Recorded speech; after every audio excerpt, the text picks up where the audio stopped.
My book is called Jack and the Giant, A Story Full of Beans. Does this remind you of any kind of other book? Yes. What book? Jack, no, not that. You're right. Wait, You're right. Jack and Jill? Jack and the Beanstalk? Yeah, I mean Jack. Yeah. Do you guys remember what happened in that book?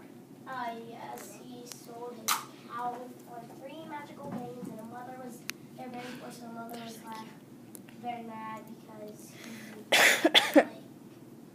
he didn't get no money or anything. But then they fell because she hit him or something. He fell. No, over. she threw them out the window. Yeah. And then the giant beanstalk grew. Yep. All right. Well, this is another story just like that, but it's like different, told in a different way. And this one's called Jack and the Giant, A Story Full of Beans. Once there was a young cowpoke named Jack, who lived with his ma, Annie Okie Dokie, on a dusty little desert ranch. A no-good giant had stolen all of their cattle off their ranch, the bar none. All they had left was an old milk cow named Fred. One night, as they were at supper, Annie asked, "Jack, we're fresh out of food and money. You have to take Fred into town tomorrow and sell her."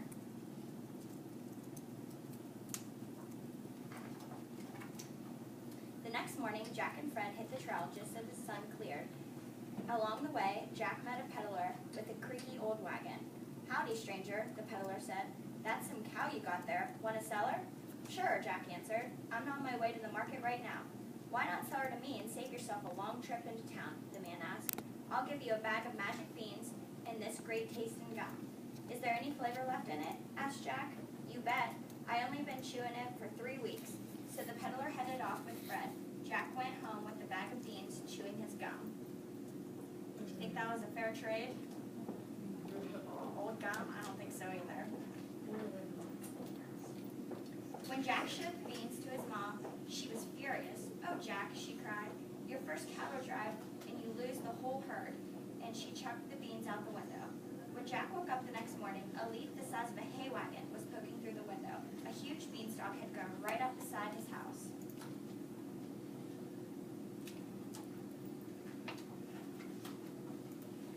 Quick as a wink, Jack put on his boots and his hat and started climbing up the stalk.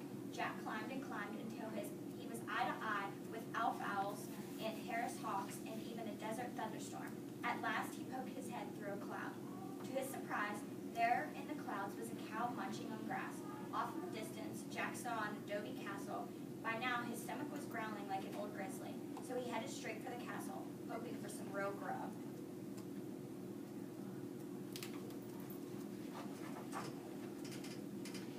He walked up to the castle and knocked on the door. A cook as big as a windmill answered. "You look like you might be hungry," he said, friendly as could be. "Come on in and I'll fix you some lunch."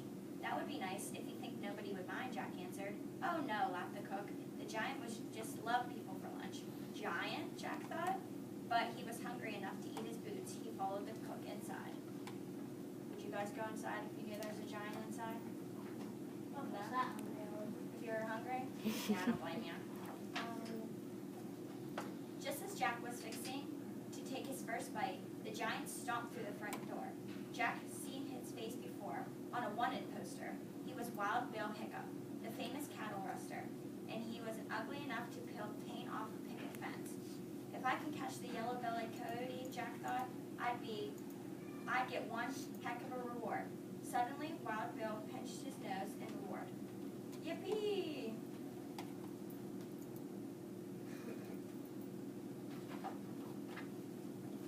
"Quick," whispered the cook to Jack, "hide or he'll make a sandwich out of you." And he dropped Jack in a jar of pickles. The giant looked everywhere for Jack. Finally, he gave up, sat down at the table, and started wolfing down his supper.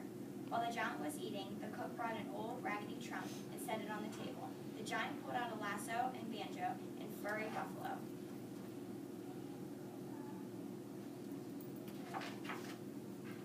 He took the lasso and looped it over some French fries. "Pop!" Jack gasped. The lasso had turned the fries into gold. The giant bellowed, "Buffalo, buffalo, lay some gold, great big chunks that I can hold." Soon mounds of solid gold buffalo chips piled up on the table.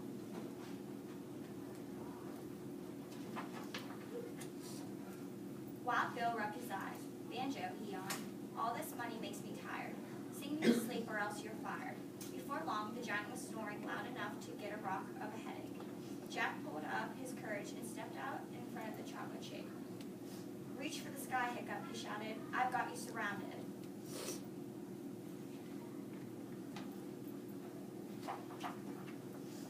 The giant's eyes popped open and jerked his hands high in the air, but he spied Jack and grinned, a greasy, growly grin, and slithered into a sneer. Jack laughed nervously. Well, good joke, huh, Mr. Hiccup? But I think I hear my mom calling. Yeah, so I better hit the trail. Then, quicker than a snap, Jack scooped out the banjo and lasso, leaped into the buffalo, and galloped to the front door, like his life depended on it, which it did.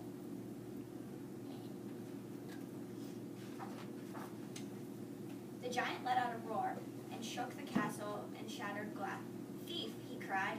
Jack felt the cloud snap in. The giant poured closer and closer. By the time he reached the beanstalk, Jack could smell Wild Bill's breath behind him. P.U.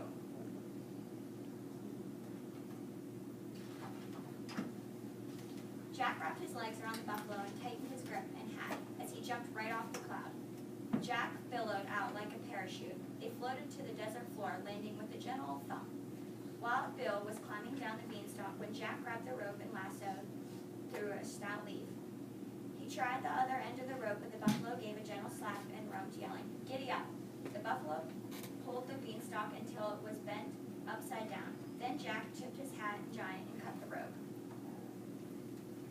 Sounds like quite an adventure, doesn't it?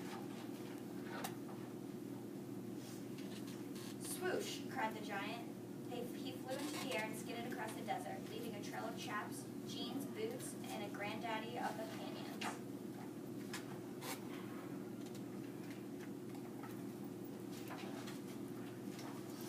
Jack showed his ma the wonderful treasures. She was happy as she cried. Pretty soon, the bar none was the biggest, fanciest spread west of the Mississippi. Jack brought back Fred, and they all lived happily as a herd of javelins in a patch of prickly pear, though sometimes Jack got a little carried away with the golden lasso.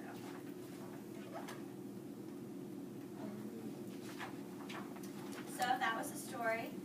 Do you guys see similarities to Jack and the Beanstalk? What similarities do you see? Go ahead.